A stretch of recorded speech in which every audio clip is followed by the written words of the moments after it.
Hi there. I said it before and I'm going to say it again.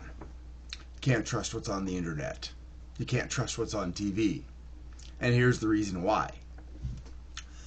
Technology, several years ago, got to the point where they can fake just about anything. If you look around on YouTube, there are channels that demonstrate very easily how to fake all kinds of stuff. Potentially miracles could be faked using technology. And I don't even mean the new technology that I'm most concerned about, which is AI. I mean the old technology of cinematography. But let's not worry about cinematography because that's been around for a long time.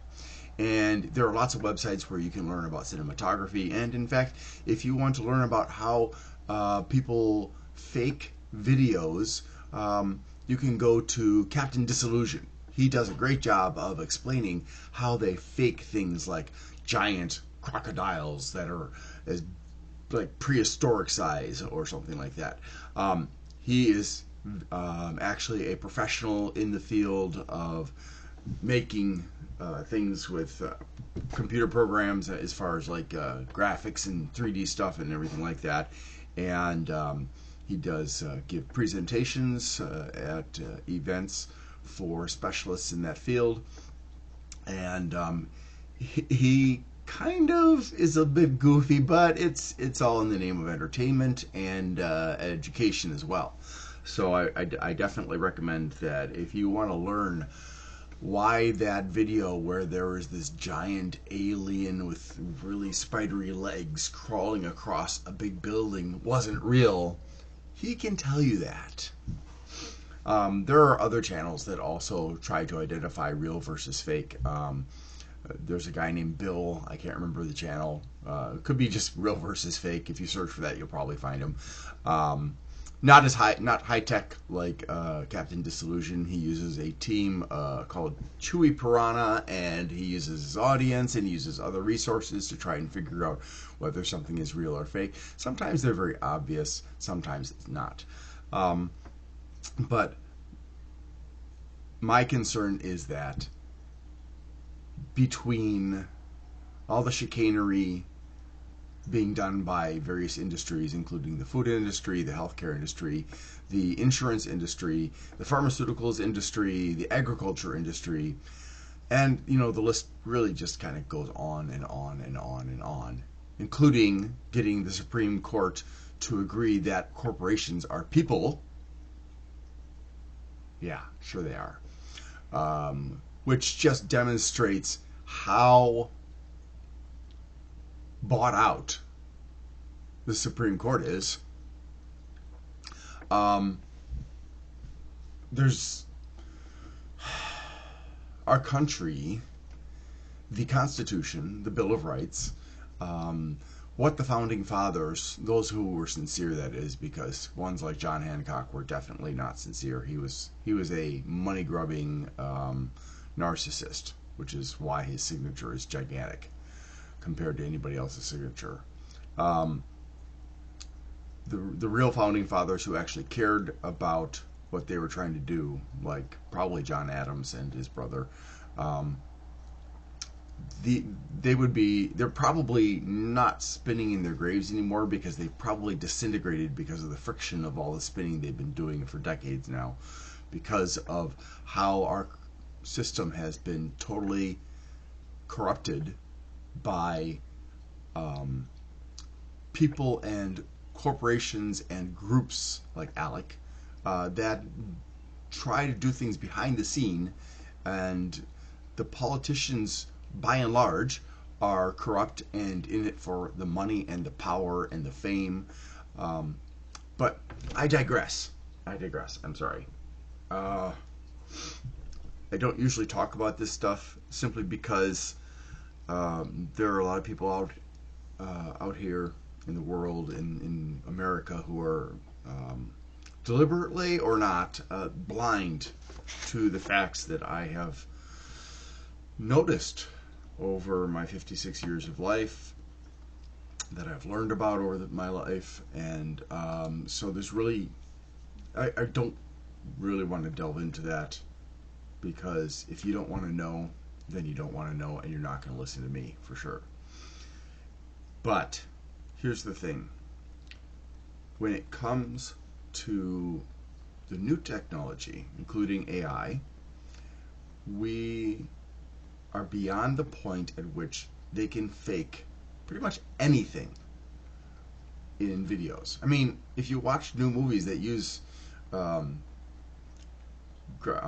digital graphics and use AI, then you will see that they already have the ability to produce anything. They could get Putin, fake Putin, obviously.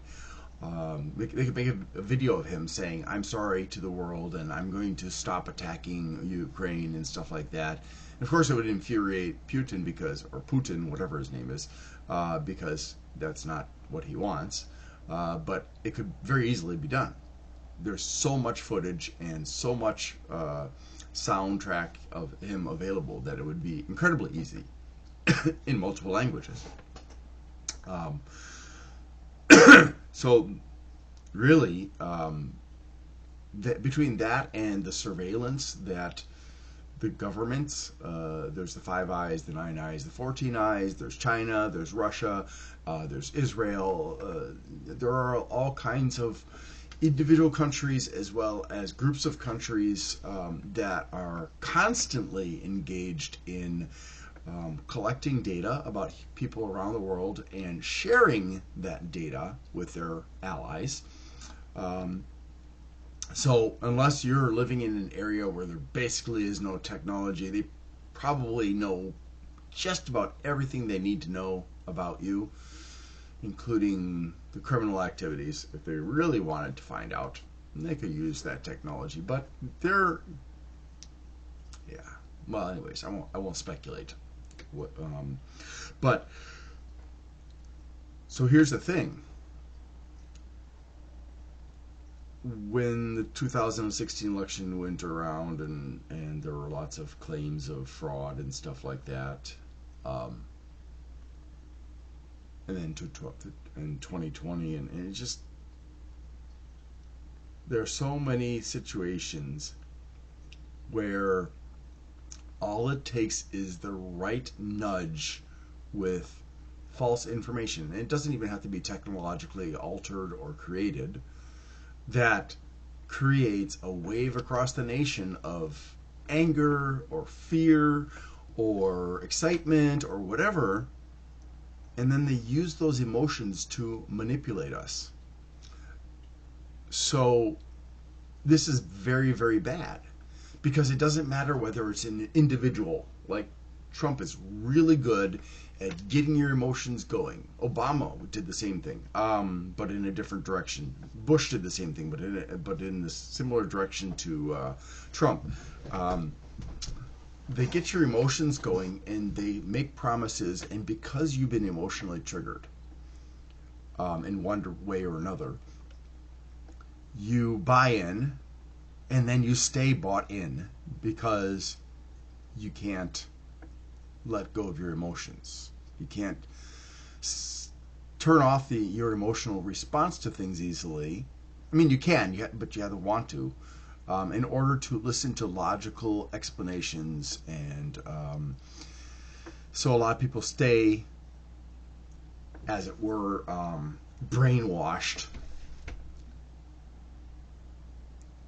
So we're being manipulated more and more and more every day.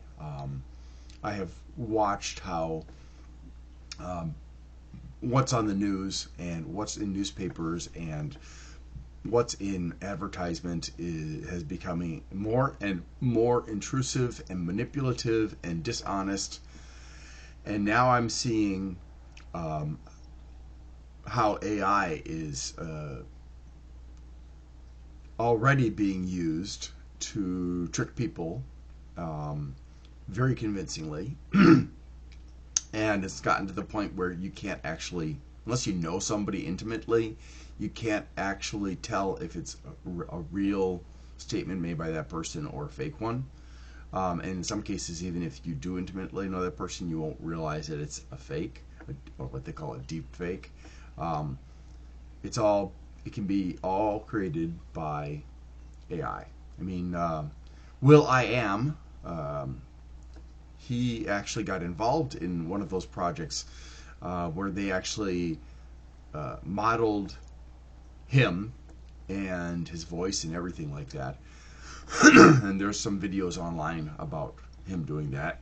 He was very excited to be the model. But really, these AIs, given how advanced they are now, and worse yet, how tenuous our control over them will become because of the people who are leading efforts to make AIs, people who are more interested in power and money than they are in safety, like Bill Gates, Elon Musk, Mark Zuckerberg, and so on. Yeah, well, it's going, let's just say, it isn't going in a good direction, because when you put a tool as powerful as AI in the hands of people who are already obscenely powerful, you're setting up the world for a different society in which the vast majority of people in the society will become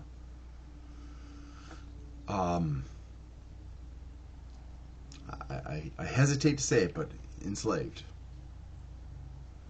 And it'll be, in some regards, like North Korea is right now, a cult of personality. Best case scenario,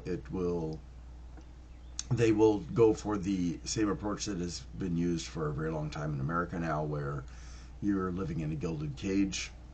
Worst case scenario, then it'll be a dictatorship, a totalitarian dictatorship, like Russia, like North Korea, like so many other countries, where the people have no freedom. They're lied to constantly, they're manipulated constantly, and abused constantly. Their rights don't mean anything.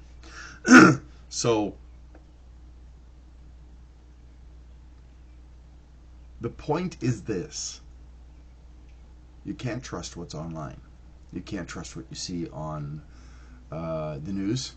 You can't trust what you see in videos, in movies, in TV. Anything can be fake now. Anything. I mean, they can fake that there's an invasion. And unlike War of the Worlds by H.G. Wells, which was read with disclaimers on radio a long time ago, and still caused panic in some places, this will be different. I mean, already AI is displacing artists because AI is able to create art now. All you gotta do is give it some prompts, with or without the name of a famous artist or a famous art style, like surrealism. The AIs can make beautiful art, and some of the AIs are programmed so that they can actually steal the style of a particular artist and use it to create it on the request of the user, which is, in my opinion, when you're stealing somebody's specific style, when the user specifically requests that style, then that is a violation of the artist's rights. So I want you to understand